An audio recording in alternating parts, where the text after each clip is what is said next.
Hey guys, and welcome back, or if you're new here, hi, welcome, I'm Georgia, and I was going to introduce this episode as one in my history series, but actually, as I'm saying this, I think this potentially falls better under the umbrella of true crime.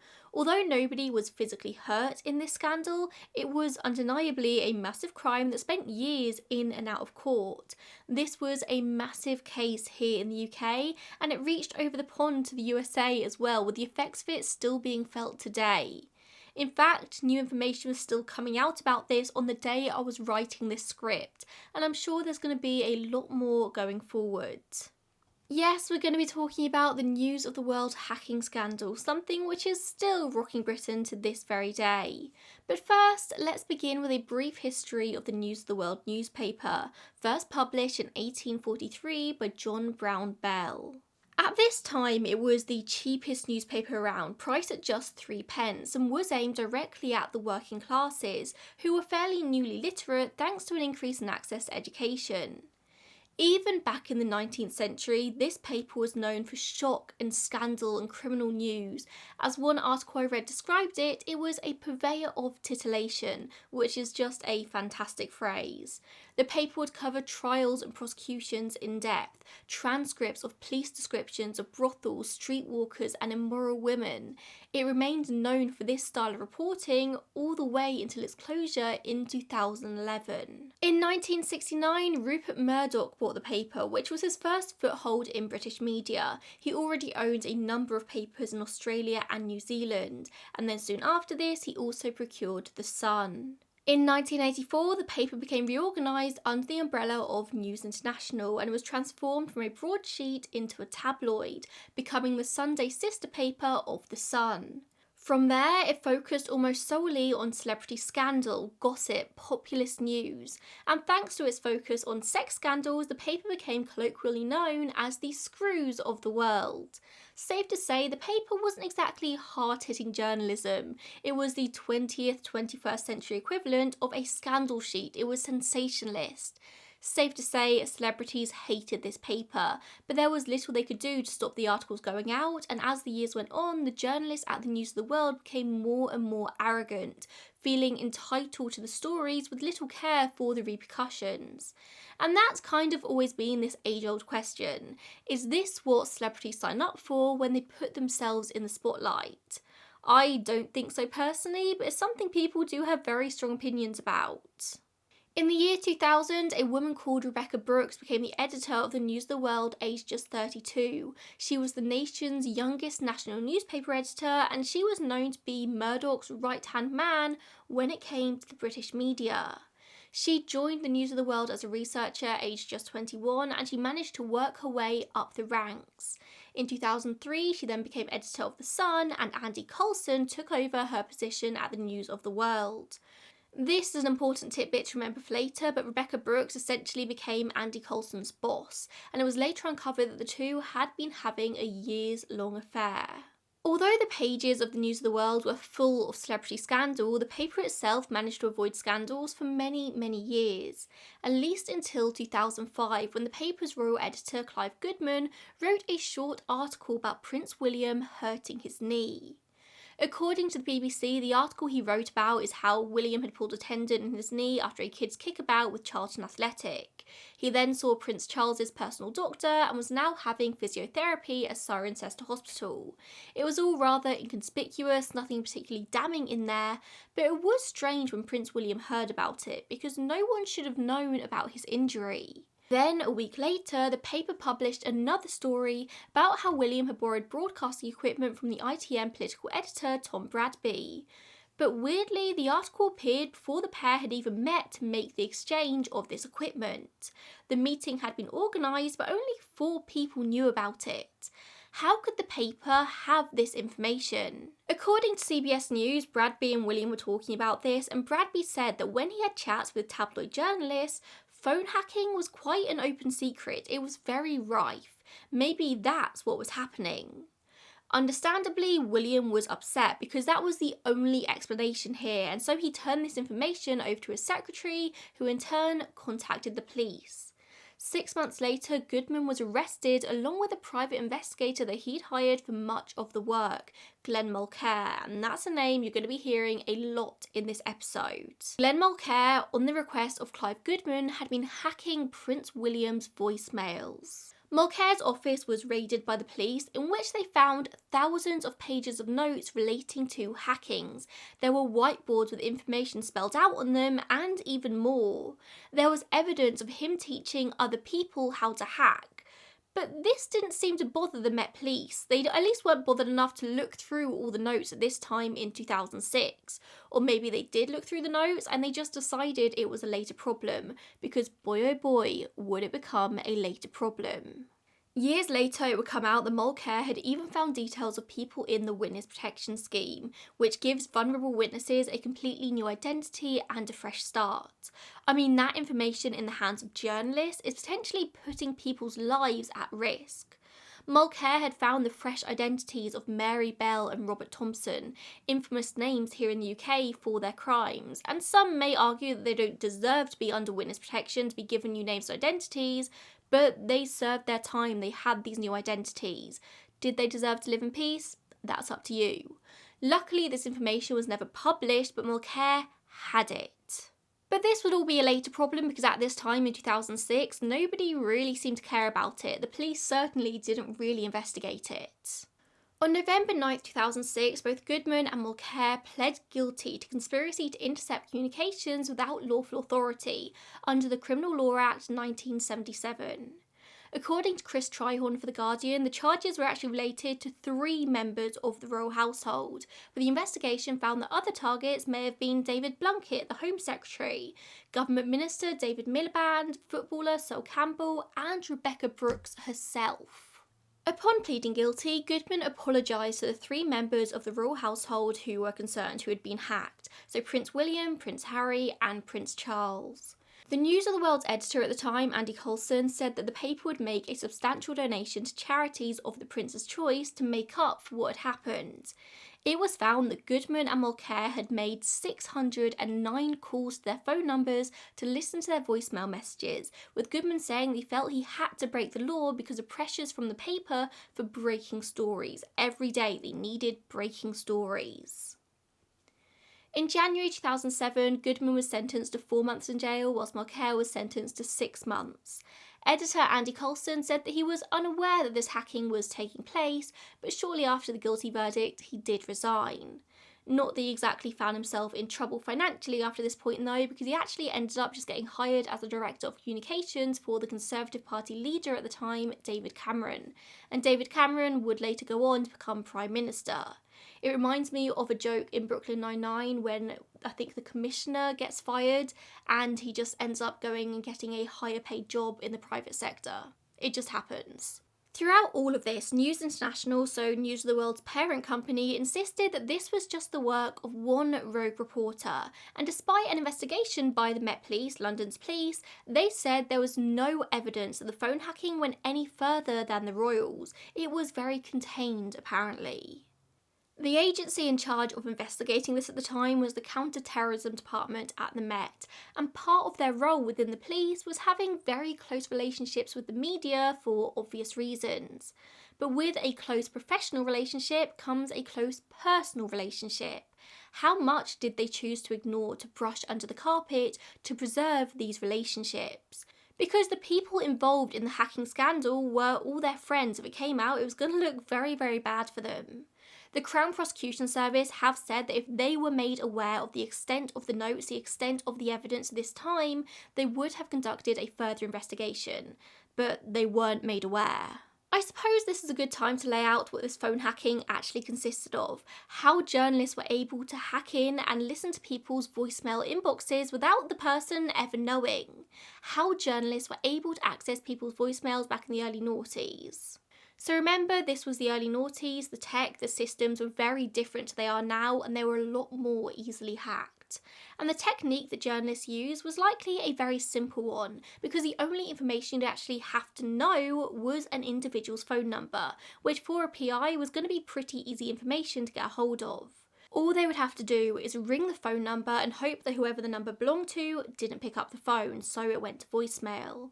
Once it did, all you'd have to do was enter the individual's PIN number to access the inbox.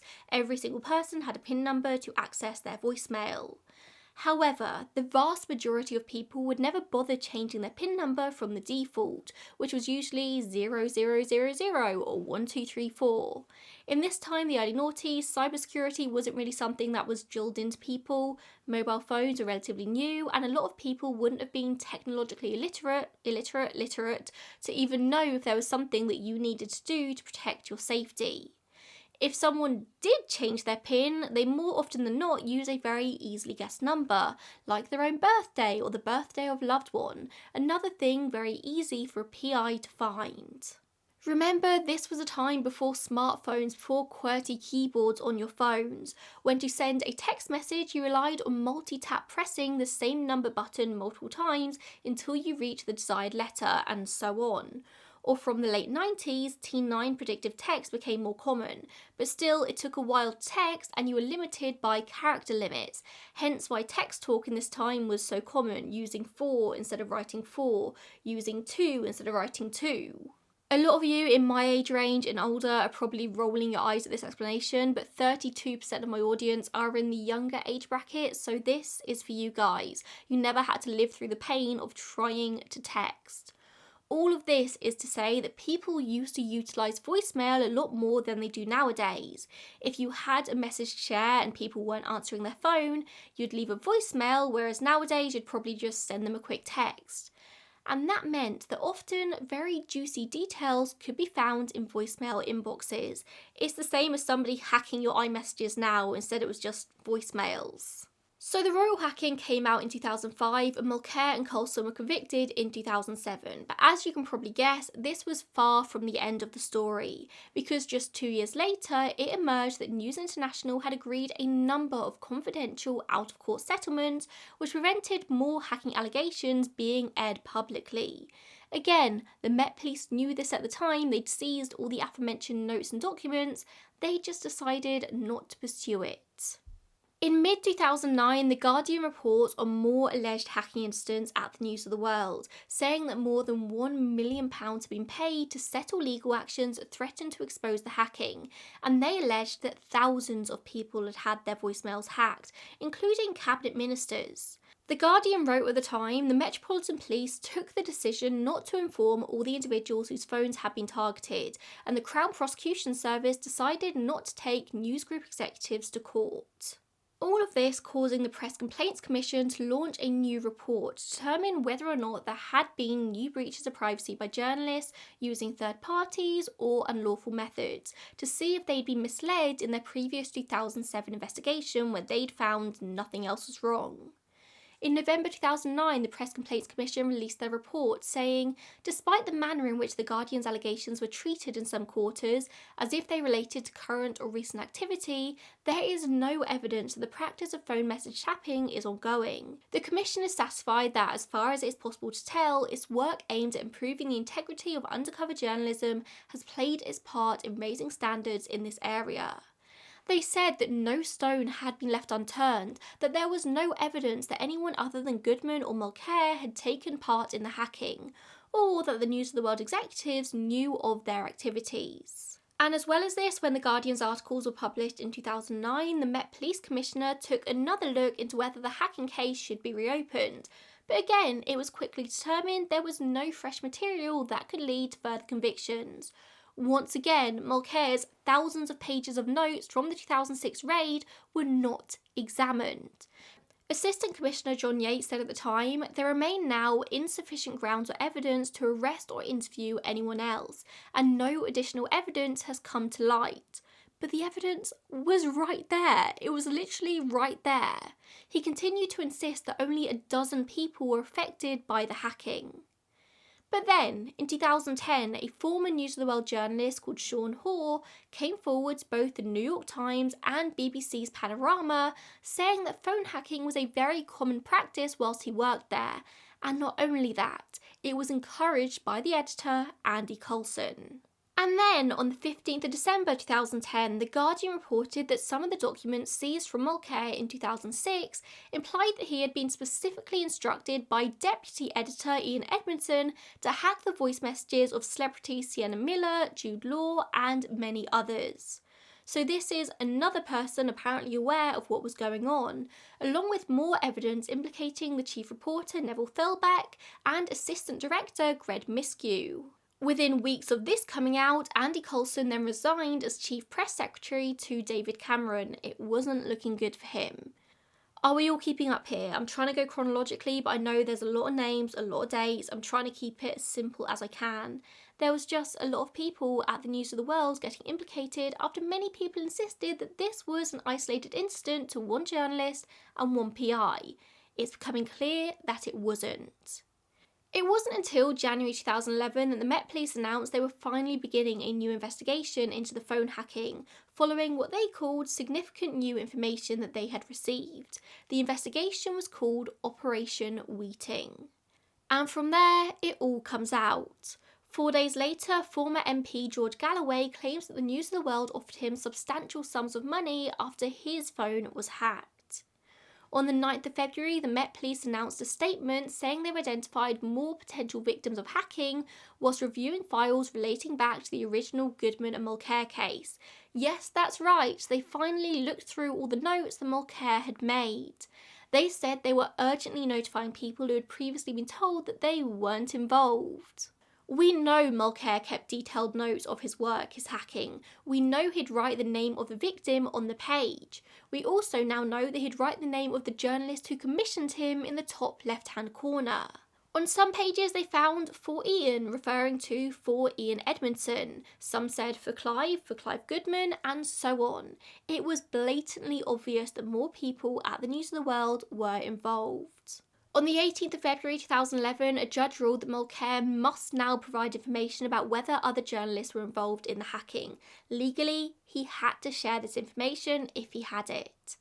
And then, on the 5th of April 2011, the arrests begin. Neville Thelbeck and Ian Edmondson are both arrested on suspicion of unlawfully intercepting voicemail messages.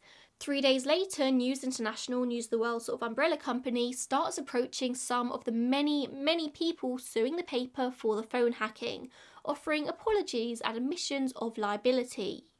They said they were going to set up a compensation scheme. On the 10th, they published an apology on their website and on page 2 of the newspaper, not page 1, page 2, apologising for intercepting voicemails between 2004 and 2006, and they say it's a past behaviour that is a matter of genuine regret.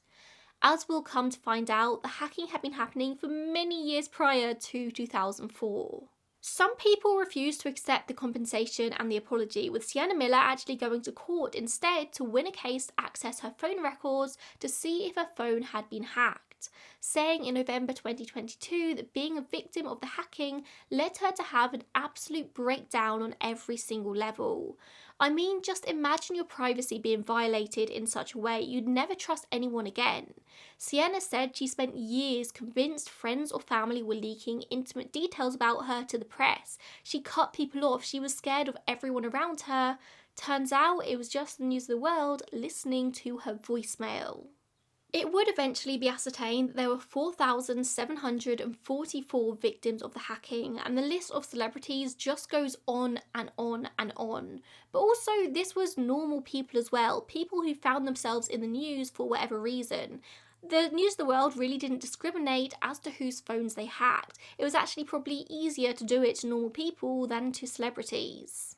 But just to list some of the celebrities, some of the public figures who had their phones hacked in this time.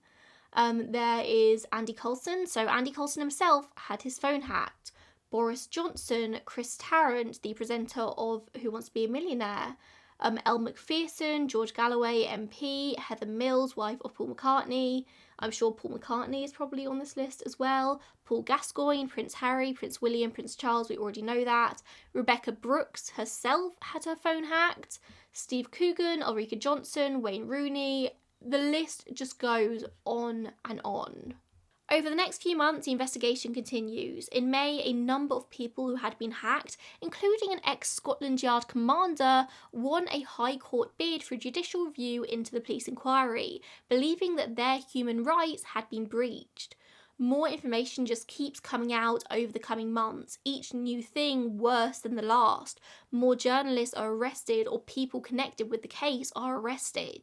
And then, on the 4th of July 2011, The Guardian reported that Millie Dowler's phone had been hacked in the days after she went missing.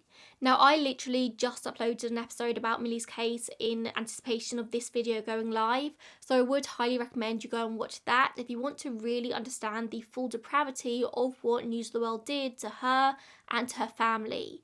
But a very brief synopsis. Millie Dowler was 13 years old when she went missing in 2002 on her way home from school.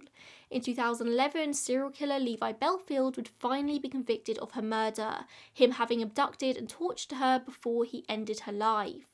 Millie's case was huge here in the UK, with her name and face featured on every front page of every news programme, every newspaper, including the News of the World. In the days after Millie disappeared, her friends and family would obviously call her phone and leave messages for her, begging for her to get in contact. The News of the World hacked into Millie's phone and listened to her messages, and when her mailbox got full, it's alleged that they deleted messages to make room for more. This made her friends and family think that she was still alive somewhere, just deleting her own messages. It gave them hope, something that Bob and Sally Dowler, Millie's parents, said in an exclusive interview with the News of the World. It also affected the police investigation into her death for obvious reasons. And it wasn't just Millie's phone either. Bob and Sally's phones were both intercepted as well. They would later say that one day they decided to retrace Millie's last steps. It was kind of a pilgrimage for them, and they were baffled when they turned up and there were journalists there ready to snap their photo. This was supposed to be a private moment of grief, and it was intruded upon by the press. They were baffled as to how the papers seemed to know exactly where they were going to be at any given time. And they were just normal people who had found themselves in the worst situation imaginable, searching for their lost daughter. They didn't know how to handle this. They just knew that if they wanted to find Millie, then they had to keep her name out there in the press. In the days after Millie's death, a recruitment agency in Telford in Shropshire called Millie's number and left a message for somebody called Nana about a potential job. Now, Telford is nowhere near Walsall-on-Thames where Millie had gone missing, and neither was Millie called Nana. It was quite clearly a wrong number situation. But the News of the World journalists heard about this and became convinced that Millie was alive up in Telford looking for a job.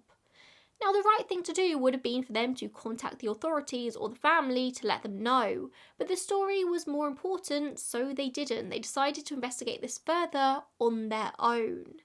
They sent 6 reporters to Telford to this very small recruitment agency, and on Friday the 12th of April 2002, an employee took a call from a woman who was asking her if her daughter was working for the agency, telling her that her daughter's name was Amanda Dowler, which was Millie's full name, and she asked if she knew of her. The staff checked the records, not thinking anything of it, and they couldn't find anyone by that name. But that wasn't enough though. The woman called back again and said, "I'm her mother and I want to know where she's living and working."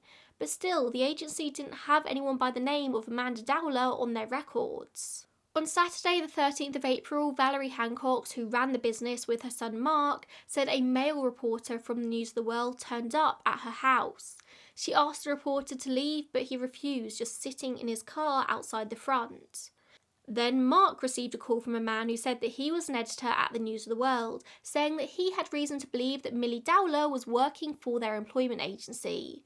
Now bear in mind that Millie was 13 at this time. It wasn't legal for her to be working, even if she had run away, and she did look 13 as well. She wouldn't have been able to lie about this. By this point, I'm sure the agency knew the name Millie Dowler. They'd probably made the connection between Amanda and Millie. And they knew that she was a missing person. Everyone in the country knew the name Millie Dowler, and it was bizarre for them. Hancock's said on Panorama that the reporters tried to flat out ruin their business. One of the reporters actually approached the manager of their biggest client on a golf course and told him that the agency was recruiting underage girls. As you can imagine, the manager was not amused, and it put their contract with this agency in jeopardy. It was a hugely stressful time for this small family-run business, all over a wrong number. It was only after this point, after finding nothing up in Telford, that the News of the World went to Surrey Police with the voicemail. Not so much because they wanted to help the investigation, but because they still wanted their story. Obviously, in order to tell police what they knew, they had to say how they got this information, but Surrey Police didn't really do anything about it. I suppose they had other things to focus on at the time. Find Millie. Now, for full clarity, from an article I found on the Register, it does seem there may have been evidence found to suggest that the News of the World weren't deleting the voicemails themselves, but instead they automatically deleted after 72 hours. But I couldn't find that confirmed in many places, so honestly, I don't know what the deal is there. But even if they weren't deleting the messages, hacking into a dead girl's phone for your newest sensationalist story is horrendous enough. And Millie Dowler wasn't the only murder victim to also fall victim to this. Sarah Payne, the mother of Sarah Payne, was hacked, and she had an incredibly close relationship with the paper. She ran child safety campaigns with them for years. The families of Jessica Chapman and Holly Wells were hacked, two 10-year-old girls who were abducted and murdered in August 2002. The family of Madeleine McCann, and that was as late as 2007. There were the families of UK soldiers killed in Iraq and Afghanistan, potentially family members of 9/11 victims. There were no words for how depraved, how lacking in empathy this was for the newspaper to do. The story for them came above all else, came above their humanity. When the news about the Dowlers came out, that was kind of it for the paper. There was going to be no coming back from that. The whole country felt personally connected to Millie and to the Dowlers. We'd been there with them through it all. Rupert Murdoch personally released a statement calling the actions deplorable and unacceptable, and he promised full cooperation with the authorities, with the next day his son James Murdoch announcing that he was closing down the paper for good. On the 10th of July 2011, the 8,674th edition would be its last. Around this time as well, the Independent Police Complaints Commission say they're going to take over the investigation into claims that the Met Police were paid off by the News of the World. Hence why very little investigation took place all those years earlier. It just kept getting worse. On the 8th of July 2011, Andy Coulson, who was editor at the time of the scandal, was arrested, and so was Clive Goodman once again. Just over a week later, Rebecca Brooks, who had now resigned as the chief executive of News International, was also arrested. She was arrested on charges of suspicion of corruption and conspiring to intercept communications, and she was released on bail after questioning. The Met Police Commissioner, Paul Stevenson, also resigned after revelations that the former News of the World executive editor later became communications consultant for the police. All of this was so interconnected. Assistant Police Commissioner John Yates, who'd ruled just 2 years previously that there was no reason to pursue an investigation into the hacking, also resigns. Theresa May, who was Home Secretary at the time, said that the Met Police was going to be investigated for corruption. In the space of about 2 weeks, literally everything crumbled.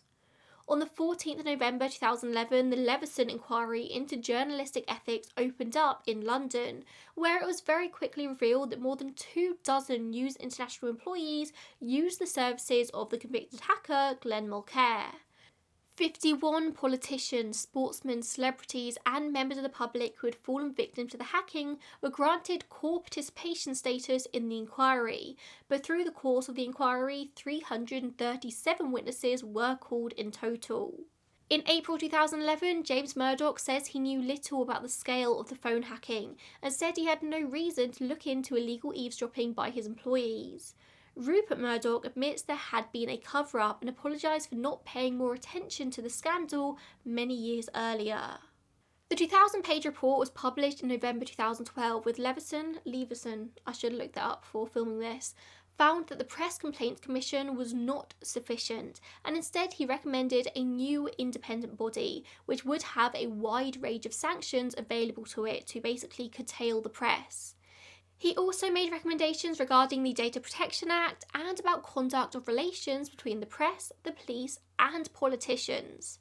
All in all, it's pretty hard to hold people accountable when the people supposed to be doing the accounting are friends with those doing the wrong. After the publication of the report, David Cameron, the Tory party leader, made a statement to the House of Commons where he welcomed many of the findings but expressed serious concerns and misgivings regarding actually implementing the changes. Ed Miliband, the Labour leader at the time, called for full implementation of the report. Nick Clegg, the leader of the Liberal Democrats, was unable to agree with coalition partner Cameron, and so he released his own statement saying that some of the changes were necessary, which I think just perfectly encapsulates the fuckery of British politics with those three parties. Back to early 2012, more things are going on outside of the Leveson Inquiry. In February, the News of the World publisher pays out hundreds of thousands to settle lawsuits, and in March, more arrests come. 6 people, including Rebekah Brooks, are all arrested on suspicion to pervert the course of justice. Rebekah Brooks, if you recall, was the editor of the News of the World before she moved over to The Sun, and the job was handed over to Andy Coulson. It would later come out that Brooks and Coulson were having a 6-year-long affair at the peak of the hackings, with the idea basically being that they were in an intimate relationship. He must have shared with her the details of what was going on. In May 2012, Brooks and her husband Charlie Brooks are charged with conspiracy to pervert the course of justice along with 5 others. They deny all the charges against them. It was also announced later that year that Brooks was also being charged with conspiracy over alleged illegal payments to a Ministry of Defence employee. Their trials would begin in October 2013 at the Old Bailey in London, and what came out of trial was quite shocking. It had already been revealed at this point that Glenn Mulcair had been paid £100,000 a year to hack phones, although Brooks denied knowing that fact. She said that each individual department had autonomy over their own budgets. She said it was quite normal to have private detectives working with the paper, mainly helping trace people who were difficult to find, so the fact that he was there wasn't a red flag in itself. But journalists generally are very protective of their sources, and it also wouldn't be expected that she would know where their information came from for their stories. Panorama says that Mulcair was using the voicemail trick as early as 1997-98, during the time that Brooks would have been editor at the News of the World. Evidence in the form of emails found that Mulcair was so overwhelmed with hacking requests from the News of the World that he emailed them at one point with the subject line "overload," the message simply reading "no more please." He was contracted with the newspaper for 5 years and was tasked with hacking requests at least once every day for the entire period he was there. That's a whole lot of hacking. In fact, it would turn out there wasn't one major news story from this time in the News of the World that hadn't had input from some kind of hacking. The whole of Rebekah Brooks' trial was basically over whether or not she knew about this during her time as editor, or whether it really was kept from her. However, in the case of Andy Coulson, the evidence did not reflect that he didn't know. In fact, it was very clear that Andy Coulson did know. The case against Brooks relied on circumstantial evidence, but unfortunately for Coulson, the evidence against him was quite concrete. 2 former News of the World journalists called Dan Evans and Clive Goodman testified in court that they discussed intercepting voicemails with him. During the time Coulson was editor from 2003 to 2006, over 5,000 people had their voicemails illegally listened to. Goodman called it industrial-scale hacking. After a 7-month-long trial in June 2014, Brooks was found not guilty on all charges presented to her, and she was allowed to walk away free. Her husband Charlie was also found not guilty. Andy Coulson, however, was sentenced to 18 months in prison. Former chief reporter Neville Thelbeck and news editor Greg Miskiw were given 6 months each, with former reporter James Weatherup also given a 4-month suspended sentence, and Glenn Mulcair himself a 6-month suspended sentence. So finally, almost a decade after the original allegations were made, maybe even 2 decades after the practice of hacking began, there was some kind of justice for those affected, some kind of accountability. And I do think this brings up a wider problem in regards to British tabloids, which really are just gutter journalism. I mean, if you think things got better in the aftermath of this scandal, you would be sorely mistaken. To this day, the British tabloid press remain notoriously aggressive. Are journalists still breaking laws to get their stories? We don't know. We hope they're not phone hacking. I mean, it's much more difficult to phone hack now in the era of smartphones and people being a lot more sort of tuned in to cybersecurity. So we're going to assume that doesn't really happen now, but we don't know. But we do know they're vicious, particularly the Murdoch press. Even though the News of the World shut down, it doesn't mean that Murdoch's foothold on Britain ended. I'd actually argue personally that it's stronger than ever today, constantly throwing out sensationalised news stories to the detriment of so many people. It is toxic, and the scariest thing to me isn't so much the journalism, it's the amount of people clinging on to their every word. You voted for Brexit? Chances are the tabloids got to you. You hate Prince Harry and Meghan Markle with a burning passion. They probably got you too. In February 2020, TV presenter Caroline Flack ended her own life after being hounded by the tabloid press, causing an emotional breakdown.